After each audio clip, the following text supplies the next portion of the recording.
generous, hardworking people, known across the world for our values, our work ethic, and our way of life. Ford Motor Company has been a part of our story since 1913 when, together, we rolled a Model T down an assembly line in Louisville, and later served our country producing Jeeps during World War II. As Ford's roots here in Kentucky have grown strong, so have we. For more than a century, our workers have built vehicles driven around the world, giving people the opportunity to pursue the road ahead.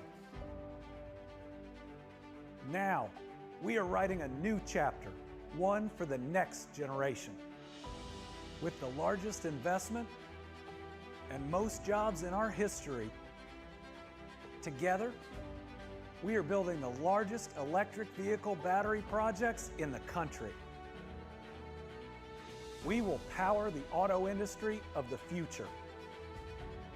Our already skyrocketing economy is set to climb to new heights. We are ready to build a better Kentucky for all our families. Our future is now.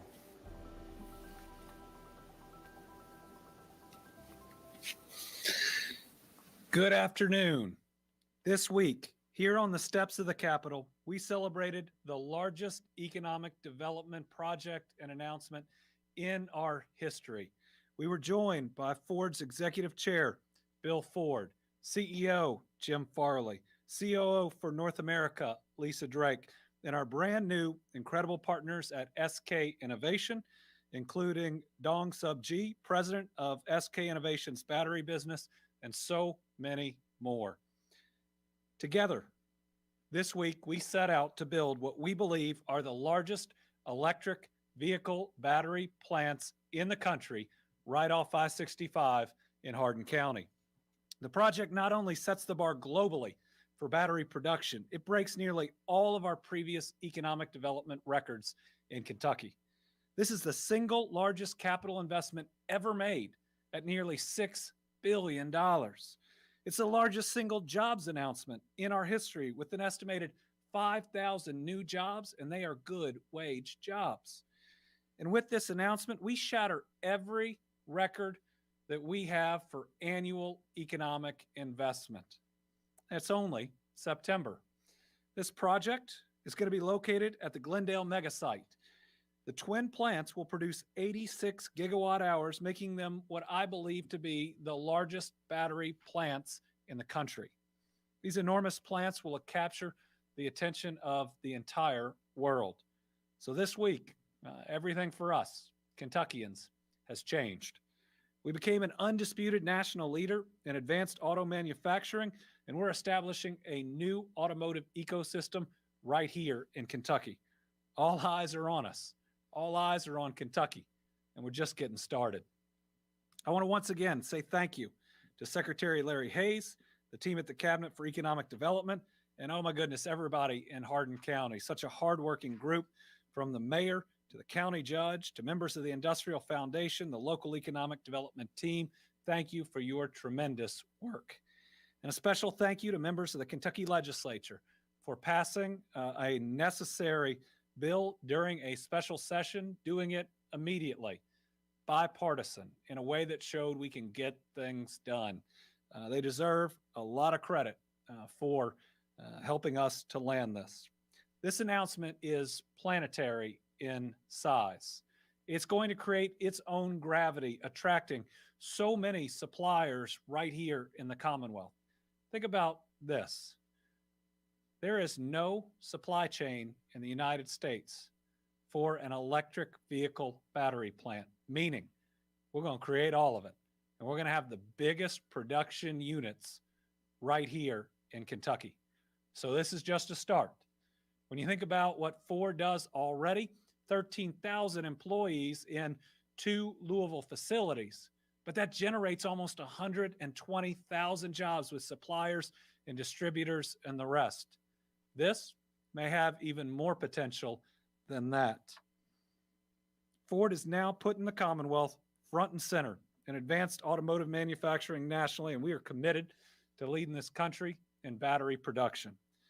Now we're starting to work on these projects that are transforming our future and our economy. We will never be a flyover state again, and nobody will ever be able to look down their nose at us ever again. We are excited about our future. From App Harvest with the future of agriculture in Eastern Kentucky to Pratt Paper with the future, cleanest, greenest, most sophisticated recycled paper mill in the country being built in the West, and now being a national, if not a global leader in electric batteries. Man, Kentucky is poised to take off. We're there. So everybody, this is an exciting time. It's up to us to make sure that we keep it going. And today, we got a lot of announcements about how we are keeping it going. You know, this would be a banner week. This is the biggest week ever without other announcements. But we don't stop because every region deserves prosperity, and we are seeing jobs in more places. And we have more interest than ever before. So first, Community Wellness Technology is locating a new facility in Danville. It is a $15 million investment, but get this, it's going to create 445 new jobs. These are quality jobs at an average hourly rate of $35.83, including benefits. Community Wellness develops comprehensive and fully integrated remote patient monitoring and clinical health coaching at a time when remote telehealth services have never been more crucial. So we've been talking about all of these incredible opportunities, how they're on the cutting edge of technology. This is another example in healthcare. The company was established about 2 years ago, and they quickly reacted in response to the COVID pandemic to develop technology to allow patients with a wide range of medical needs receive quality care while limiting the need for in-person hospital visits. It's an example of a company that took action, that innovated, that took initiative, and they're growing rapidly as a result. Community Wellness is going to be a great fit for Boyle County. I'm proud to welcome them to the Commonwealth. Thank you for being a part of our evolution, if not revolution, that is occurring right now in our economy. In addition, we have great news from Harbor Steel and Supply Corporation, which today announced its second facility and first in Bowling Green. Harbor distributes and manufactures a range of fabricated steel and aluminum products, and this project will create 20 full-time jobs with an $8 million investment. Again, quality jobs for residents with an average wage of $30 an hour, including benefits. Harbor's operated in Kentucky for the past 30 years, currently employing about 60 people in its Lexington facility. So when you think about a business that size, this is a big expansion that we should be excited about. The new 50,000 square foot Bowling Green operation will support overflow from the existing facility while allowing the company to grow its customer base and its service area. Work on the project will begin this coming spring, with the facility expected to be fully operational by the third quarter of 2022. It is great to see companies continue to grow in our state. I want to thank the leaders at Harbor Steel for this commitment to the Commonwealth.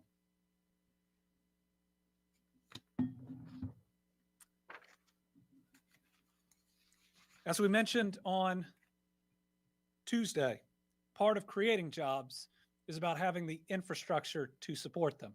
And that infrastructure, especially water and sewer, creates its own full-time jobs while also providing for the potential for more. Now, this is one of the reasons that bipartisan agreement on our Better Kentucky plan was so important. Investing in water, sewer, broadband, and schools. It's going to create 14,500 new jobs. And today's announcement is above and beyond that. So today I'm excited to award Shelby County an $850,500 community development block grant. Funding will support the construction of approximately 2,300 linear feet of 12-inch gravity sewer line and manholes. These upgrades will serve Shelby County's industrial area, which supports one of our great new Team Kentucky partners, Velan North America, who just a few months ago announced its plans first to locate its North American headquarters in Louisville, and then open the copper and copper alloy recycling facility in Shelby County that today's project is going to support. These infrastructure upgrades will provide quality service that will better support Veland and its $100 million investment in Shelby County, creating 43 good jobs. So congratulations to Shelby County and Veland on today's award. Project exemplifies how collaboration between local and state government and the private sector can create opportunities that generate economic growth and good jobs for our families. Also, just want to say to Shelby County and the city of Shelbyville, done a really incredible job at working together. Was able to be the very first Better Kentucky water and sewer project that we announced several months ago. It's a type of collaboration and coordination where they don't let politics get in the way and work directly with us and others. It's a real credit to that leadership and that community. This week, we also shared some great news about expanding healthcare services in Louisville. Baptist Health, which has been a fantastic partner to Team Kentucky throughout this pandemic, has officially broken ground on a major outpatient medical center known as Baptist Health Breckenridge. The facility is going to include 5 medical office buildings on the corner of Breckenridge Lane and I-264, which is formerly occupied by the Breckenridge Inn. Facility will house physician practices, an ambulatory surgery center, urgent care, physical and occupational therapy, imaging, laboratory services, and a retail pharmacy. When complete, Baptist Health Breckenridge will serve as a patient-centered one-stop shop for primary care and more, with 144 treatment spaces for more than 50 providers. Healthcare is a basic human right, and access is critical in every neighborhood across Kentucky. This facility is an important milestone for Baptist Health and for all the families it'll serve from Louisville and the surrounding region. So congratulations to Baptist Health CEO Jer Coleman, Baptist Health Louisville President Larry Gray, my buddy Dr. Jody Prather, and the entire Baptist team for this great announcement. It is a lot going on. And we know when we have this much economic activity, more than we have ever seen in our lifetimes, we got to support the people that make it happen and the families out there, which naturally brings us to the next topic, which is driver's licensing regional offices. So the COVID-19 pandemic brought its share of tragedy and disruption to Kentuckians. From its first appearance, we had to really change the way we do things, to think about what people really need to do in person and how we can help them remotely. In keeping with our Healthy at Work guidance in the summer of 2020, our Transportation Cabinet Secretary, Jim Gray, signed an emergency order temporarily authorizing circuit clerk office staff to process expiring driving credentials, renewals, and replacement requests submitted through mail or at drop boxes. These used to have to be done in person. This temporary measure ensured cardholding Kentuckians with expired or soon-to-be expired credentials could maintain a valid license while not having to come in. And the program lapsed in June. But if we fast forward to today, the Transportation Cabinet's in the process of assuming all drivers' licensing responsibilities in Kentucky and making driver's licensing regional offices the new home for licensing issuance by the end of next June. The state's going to do all of them by the end of next June. So today, we're announcing that by the end of October, more than half of Kentucky counties will have made the transfer from visiting clerk offices to visiting our regional offices. The transfer of services is part of the next level licensing commitment to usher into Kentucky a new era of licensing with more modern services and options that put Kentucky in the driver's seat. Case in point, in June, Transportation Cabinet launched the state's first online driver's license renewal service. In other words, didn't have to come in, could do it online. Since then, more than 30,000 Kentuckians have skipped a trip to the regional office and have renewed their license on their own time. I'm pleased to announce we're expanding our remote renewal options. Starting tomorrow, the mail-in renewal program will resume statewide, allowing citizens through the Kentucky Transportation Cabinet to re-up their driver's license without having to make that trip in. It's a revamped version of the former temporary mail-in program.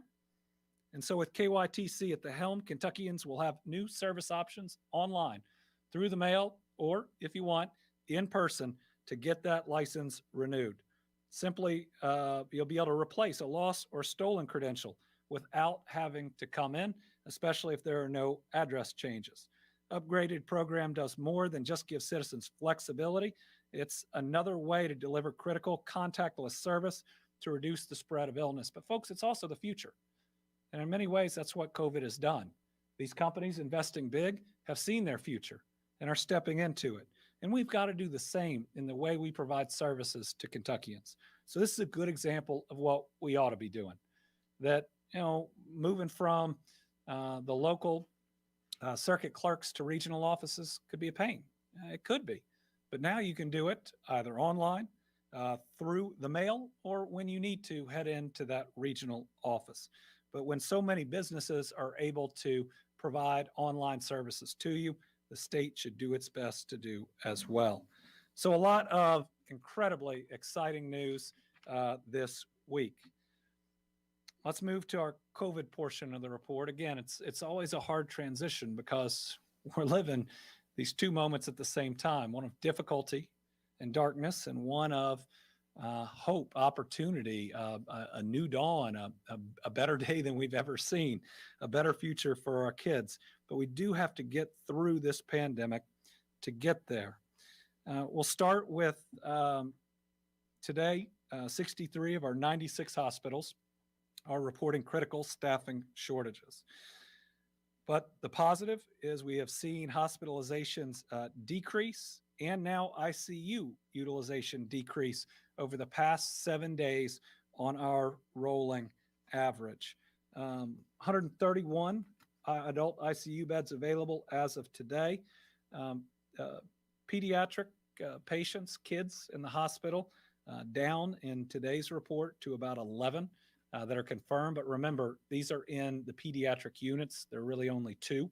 And so, we can't assume that we have a firm count of the number of kids that are in regional hospitals being taken care of. But we like seeing that down from where it was. Let's show the line graph on the inpatient census for Kentucky hospitals. This is now enough of a trend to say we are in a decline, and we hope it continues for people hospitalized because of COVID. We saw that. We were excited about it, but it needed to take time. And I will say Florida had at least one moment where they bumped back up in the course of what they've been through. So this is more people getting vaccinated. This is more people wearing their masks. Keep it up. Remember, that line is still way too high. If we went back a month and a half, where we are right now would rightfully scare the heck out of us. So let's make sure that decline continues. This next one is some relief. Again, we got to keep it up. ICU now appears to be going down. We'd read that as well. We kind of believed it was in a plateau, and we'll have to see if we get a jump from it. But what we really want to see is that line to look like the inpatient census, because we've had to create so many ICU beds in Kentucky that never existed before. We need to get those back to be in surgery centers. We need to get those back to their original function. And something that we hadn't seen until recently are ventilators. Also now appearing to be on a decline. Again, those 3 graphs, if you look at where we are now, or even if that trajectory continues 2 weeks from now, it's still so much higher than anywhere we had ever been. It's still so dangerous. So while this is generally good news, let's remember it still means a lot of people are dying. And we had 82 deaths reported yesterday, 82. A large portion of them were people under 60. But this thing is deadlier than ever. If you are unvaccinated, it is incredibly deadly.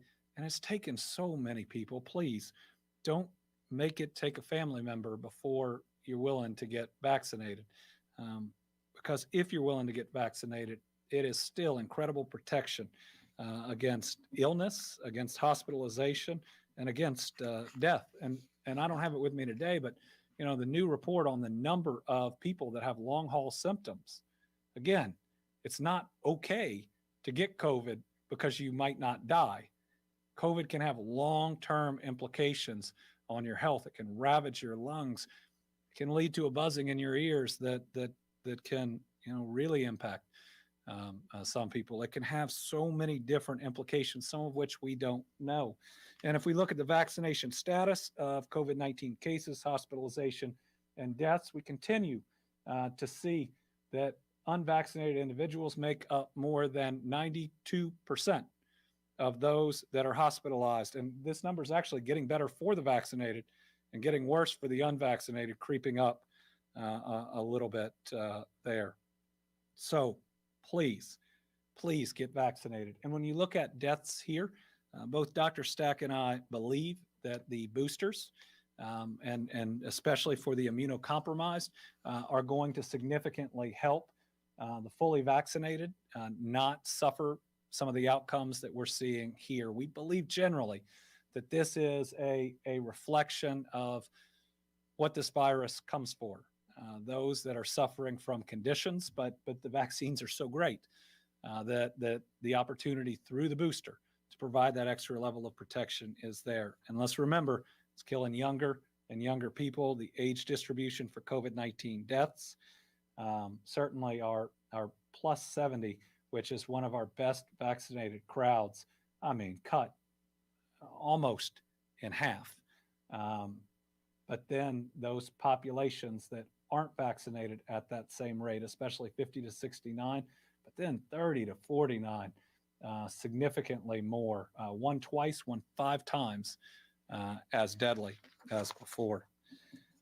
All right, next we have Dr. Stack here. He is going to give us an update on monoclonal antibody therapy treatments and whatever else Dr. Stack wants to talk to us about.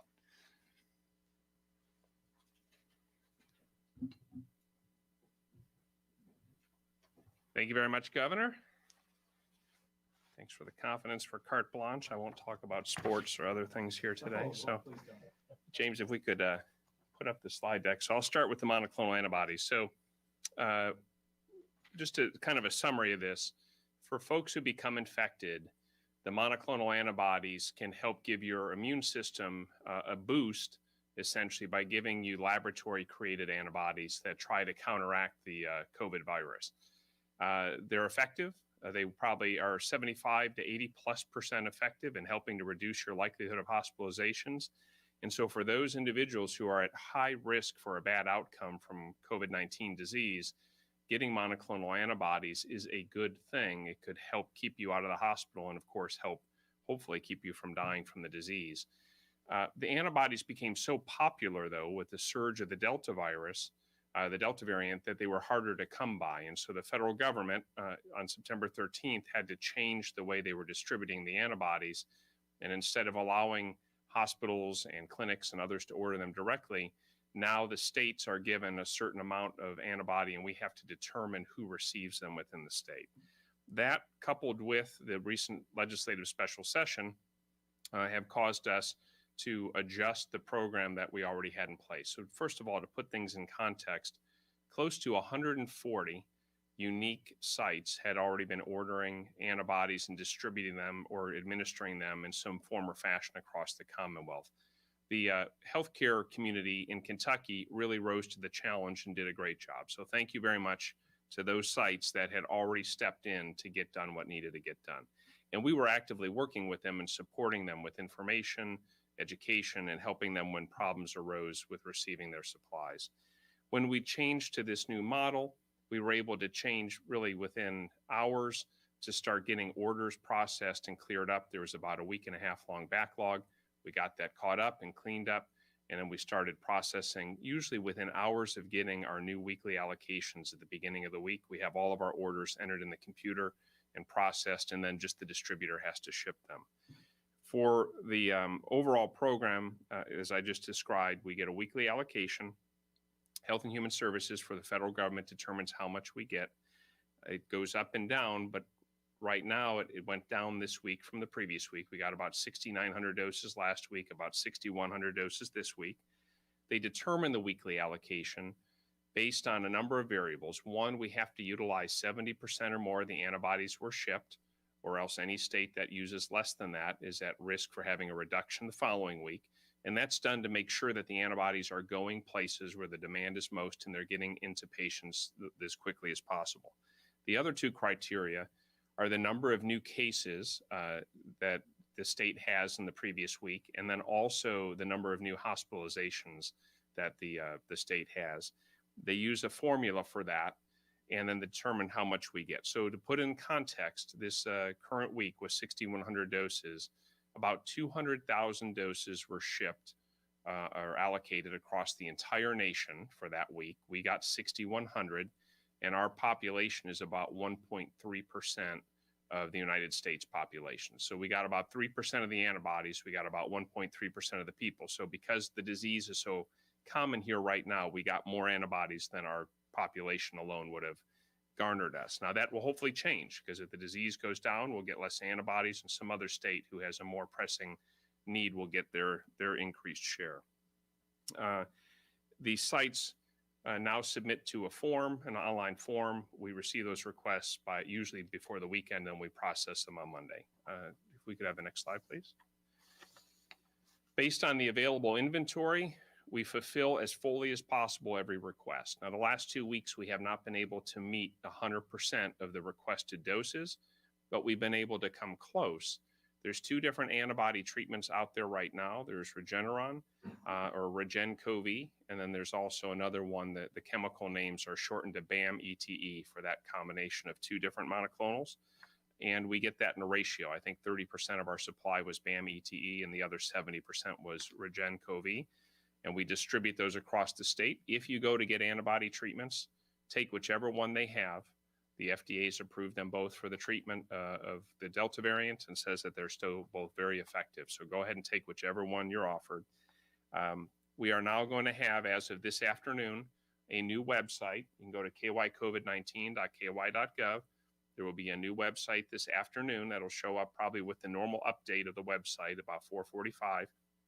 On this website, we will show locations, and I'll get to that in just a second. Before I talk about the sites, please remember, I just told you that these supplies are limited, that there's not enough for the entire nation, and so that's why there's this new allocation system.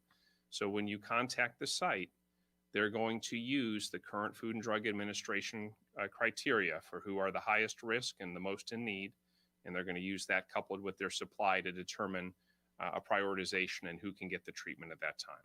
Obviously, the hope is the disease will go down. We'll need less of this, and everybody who needs it will have access. That's the hope. At the moment, that's not the reality, but hopefully we're not that far off. If I can have the next slide, please. So this is a map of where the pins are across the state. The legislative session gave us direction to make sure there was at least one in each of the 15 area development districts. And for folks not familiar with that, that's just a regional map of the state that's used for a lot of other purposes to determine various different planning and activities. Every site has at least one. Most have more than one. There are about 51 sites that should be on the map when we go live today. There are about another 45 to 50 additional sites who aren't on the map, but who have received antibodies. As supply allows and as their interest matches, we will include other sites as well. The goal is to have the network as successful and as large as we can so that people can have access to the antibody treatments when and where they need to, and hopefully in a manner that is relatively convenient. If I could have the last slide, please. And this is just to show you over the course of our entire use of these antibodies, at least back to July, the orange line is the number of doses or number of people treated in the previous week. The blue line is our supply, the amount of inventory we have on hand. You can see how the two lines almost touched each other the week ending September 21st. That's when our supplies started to get constrained and the demand surged. We are now being told by some of the administration sites that their new bookings are slowing down, that the number of people seeking treatment is declining. And I'll use this just to give the other category the governor mentioned. This is good. The test positivity rate's going down. The number of new cases is going down. The number of new hospitalizations is going down. And now we're more recently seeing that ICU admissions and ventilator usage is going down. All of those are pointing in the right direction. And so it's reasonable to see that the demand for these antibody treatments is also going down. So knock on wood, folks, hopefully October is much, much better than September. Please, if you know someone who works in a hospital, thank them. They've been through a lot. They're going through a lot right now. The levels are still way too high to celebrate. It's difficult for the healthcare workers, but it's also obviously difficult for the patients who are very sick in the hospital. But hopefully October will look much, much better. And as I wind up here, I just want to remind you, the vaccines prevent almost all of this. And so if you have the opportunity to get vaccinated and have not already, please do. The vaccine is abundant. You can easily go into a pharmacy and probably even walk in and get an appointment within minutes and get a shot. So please get vaccinated. It's what will keep you and your loved ones safe and help us put all of this behind us as quickly as possible. Governor, thank you. Thank you.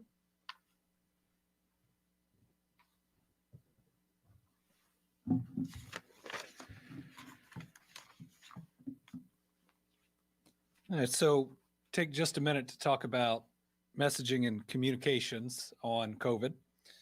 This administration has been and will continue to be committed to getting the right COVID-19 vaccine message to the right people at the right time to save as many lives as we can. Since March of 2020, when the first COVID case was reported, it was March 6th, we've relied on every possible way to get information to Kentuckians. We've collaborated with hundreds of partners to raise awareness, educate Kentuckians about how to prevent the spread of infection, and to protect themselves, their families, their communities, and to provide facts about these vaccines when they became available. We've relied on everything from hundreds of news conferences to TV and radio to social media to billboards to virtual meetings to help get out important information.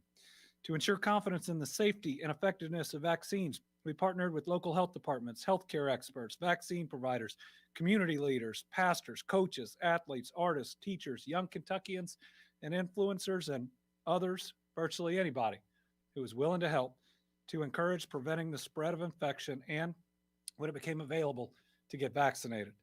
We made the commitment to reach hard to reach Kentuckians too. Any disparities in getting a vaccine to everyone who wants one are unacceptable, and we continue to work to address this with targeted messaging and special events such as vaccine events set up in communities all over Kentucky.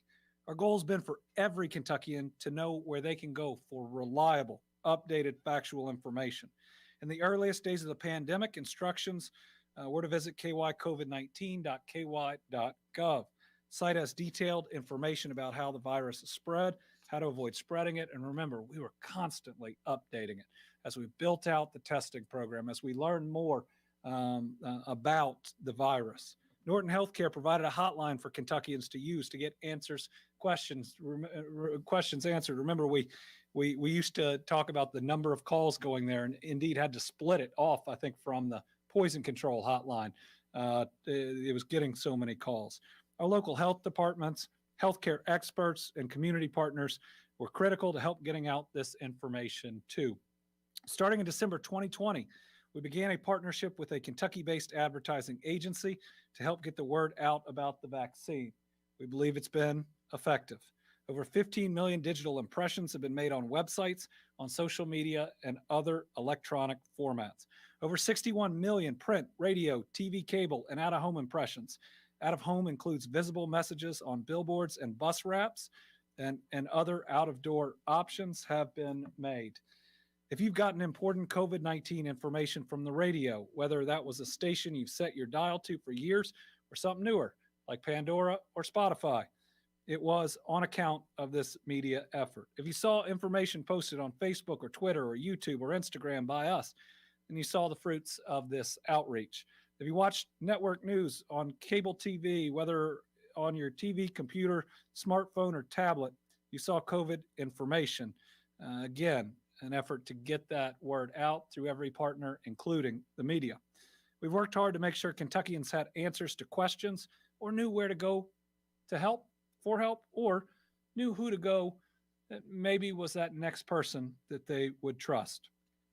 Whether it was requesting transportation to get a vaccine, we got that addressed. To arrange to host a vaccination event, we got that addressed. Or where to go to get a COVID test and more. We didn't and we will not stop. From October through January 2022, We will continue to offer help through media outreach, community partnerships, including with colleges and universities, and with the trusted voices of widely known Kentuckians and Kentuckians who are known and respected in their individual communities. Heading into this fall and winter, we're going to focus more closely on the folks who haven't yet gotten a vaccine. Media campaign will emphasize the safety and effectiveness of the vaccine, and it will encourage Kentuckians to talk with a healthcare provider about the vaccine.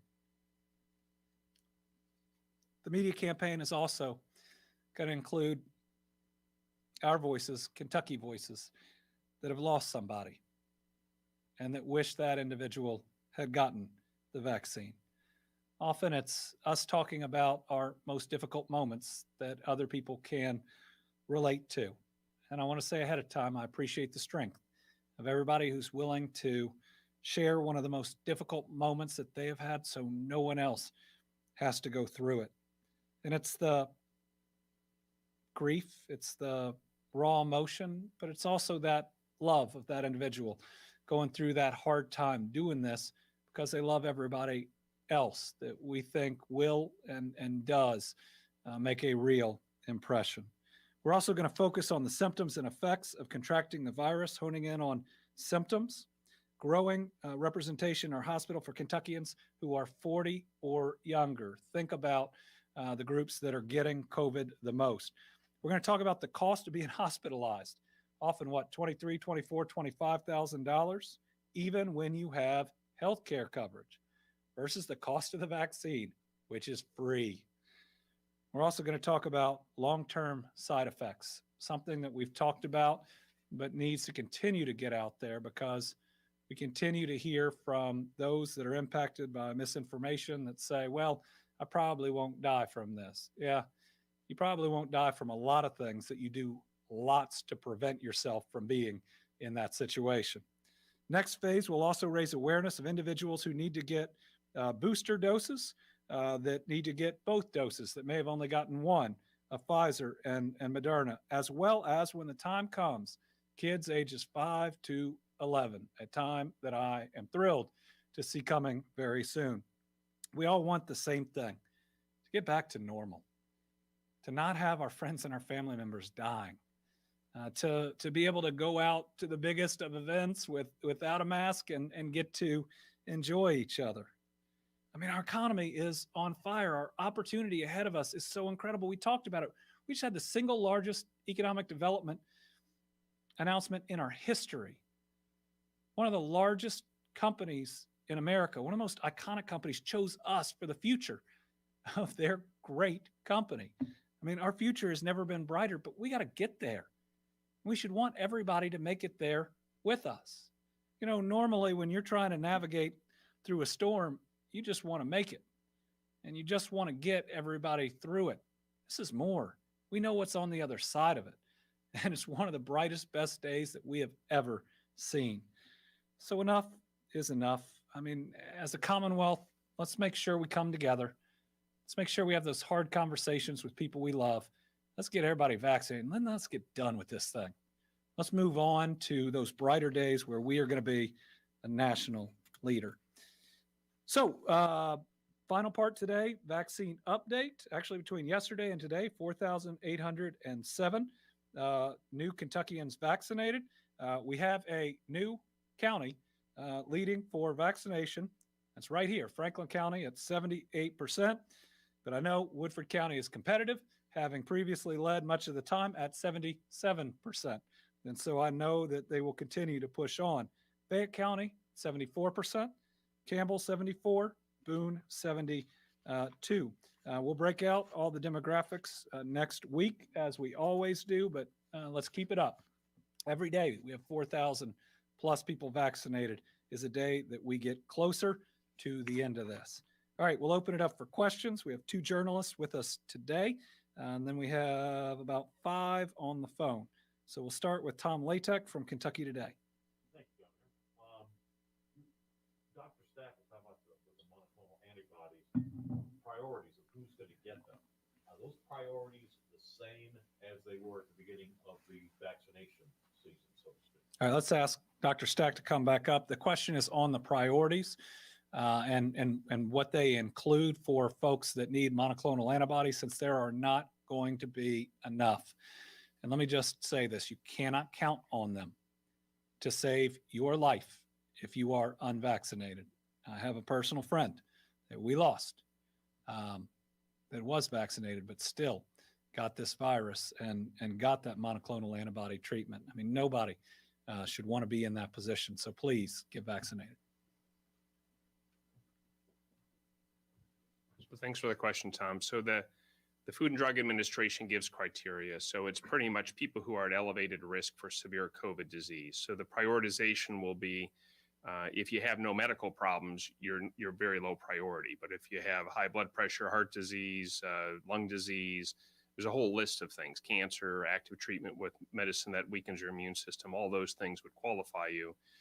The things that are less likely, you could also theoretically use this for people who aren't sick but got exposed to the virus. That's called post-exposure prophylaxis.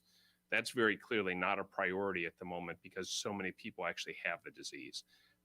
If we get to a point where the antibody supply is quite sufficient for all the need, then anybody the FDA says is allowable will be eligible for it. So each site will have to apportion that based on their current supply and the demand coming to their site, following the FDA guidance. Carolina? On the decline, did we just naturally hit that peak, or is an increased amount of vaccinations driving that decline? Essentially, what is triggering this? And then also, I have another one today. It's for one of my colleagues back at the station. She just wants an unemployment update, essentially, the people that still haven't resolved issues, what's going on. We'll get you an update on unemployment with the numbers. I don't have them in front of us today.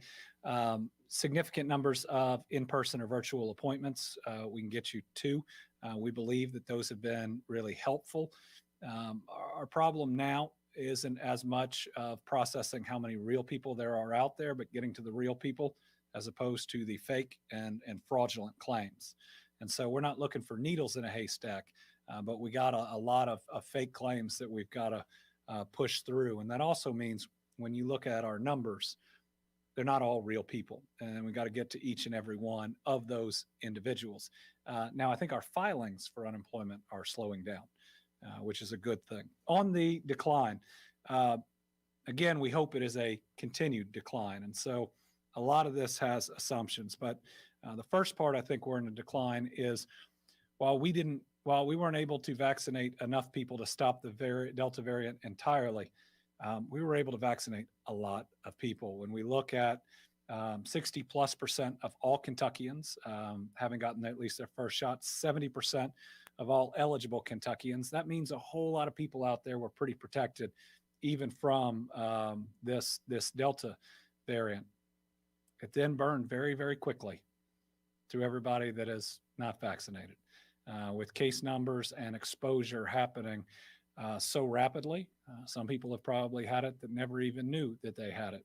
So I think we're very much in a modified Philadelphia, St. Louis versus Philadelphia. Our almost straight up and down that is Philadelphia, I think is primarily unvaccinated individuals, which means we had a smaller population that was most at risk, and it's torn through that population really quickly. That was good news for the vaccinated. It is pretty bad news for the unvaccinated. And what that means is if we're not going to reach herd immunity with the Delta variant, whatever's coming next, you really want to be vaccinated for. Stu Johnson, WEKU. Stu, we got Dr. Stack for you today. Thank you, Governor. It might be for him. It's a masking question. In terms of if well vaccinated, what's the significance of proper masking now with this decline? I guess what role can proper masking play with this decline? And also, talked to a healthcare official this week that said the cloth masks are really not sufficient. So, what about that? I'll start and then let Dr. Stack come in.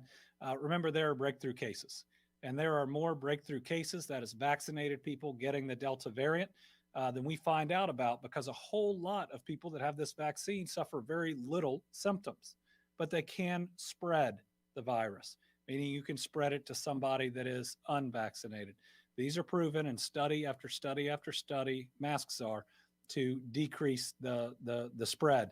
And remember, we're on a decline right now based on not just the virus, but our response to it, our vaccinations, where people are wearing masks. So we want to keep that moving forward.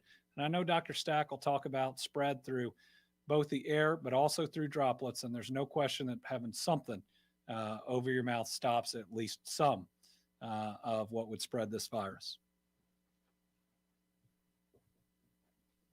All right, thank you, Governor. Thank you, Stu. So first off, these masks are important as part of layered mitigation strategy. These are part of a comprehensive strategy. So none of us have ever said any form of mask is perfect. All right. So just to be clear, that being said, we have provided now reams and reams of studies, real world epidemiological studies where populations did or didn't use cloth or other non-surgical or non-N95 masks. They've used scientific studies to just look at the transmission of disease, of droplets and stuff from how far they go from people. The masks work. They're not perfect, but they work really well. And when we all wear them, they really reduce the transmission of respiratory diseases, including COVID. So that's, I think, settled science now, and the rest is unfortunately distraction. As far as what about being vaccinated and wearing these? Before the Delta variant, if you look at the data, those vaccines were stopping COVID totally. People weren't getting sick with breakthrough infections. They weren't spreading it if they were vaccinated. The vaccines were a home run, a grand slam out of the park home run. They were phenomenal. Now they're awesome, but they're not a grand slam home run because Delta got wickedly worse and it spreads a lot more easily. And people appear to get, younger people even, a lot sicker, a lot more quickly. And now you see all these mortalities. And tragically, the youth, the younger population is the higher unvaccinated population, are the ones who are now unfortunately dying at an age when they should have never died from the disease. So masks are still essential. And I want to put this in context as my last point. Last year, this disease was so unknown, and had we let it run through the population with no vaccinations and without these other tools, these mortality figures, the projections that scared a lot of serious policymakers, we're seeing what could have happened. Delta went through so fast. That's the nightmare scenario from last year. Had Delta been here last year and we didn't do all those other steps, that's when we're announcing tens of thousands of deaths over less than a year. It's already tragic enough that it's getting closer to 9,000. But so we are now to the point where we are asking very few things. Get vaccinated. Please wear a mask whenever you're indoors around others. Just put this in context. We've come a long way from where we started. There's only a handful of things we really need you to keep doing right now. And if we get the rest of us vaccinated, hopefully even those things can start to become unnecessary. Thanks.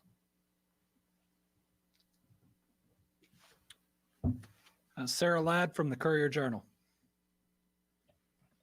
Yeah, thank you. I wanted to ask a little bit about yesterday's death total, the 82, which was pretty high. Can you kind of break that down for us a little bit? Was that in part or entirely because of how high cases and hospitalizations have been, or did that include a backlog? Just trying to get at why it was so high. Thank you. Well, so first of all, we get the information in from the local health departments. I can't tell you that one or the other may have saved 2 days, worth of information before they submit it, but all of them were from the last 2 months. All of them were for August and September. None of them were from a backlog where we audited and went back. This is all real death from the Delta variant. And I think what we're seeing is, remember, death trails cases, that we have cases, we see the hospitalizations, and then the death comes, at the end of a hospitalization, but the report takes a little more time. So it's always at least a couple weeks or maybe even a little more before we see the tragic consequences of what we're living through in the moment. No, this is all, almost every death that we have announced during the Delta variant has been from this period. And it shows you how quickly it kills people too. I mean, as opposed to the other where some people held on for weeks and then made it. And sadly, some didn't. This is one where people come into the hospital and 3 days later, they're not with us anymore. So we think that we will see more. We do. When we look at the number of cases that we have had, and we hope we've peaked, but if we just peaked, we're still going to be seeing the deaths associated with that peak. And then until the decline is down a significant place, we're going to see more from there. And again, it's why we got to get vaccinated.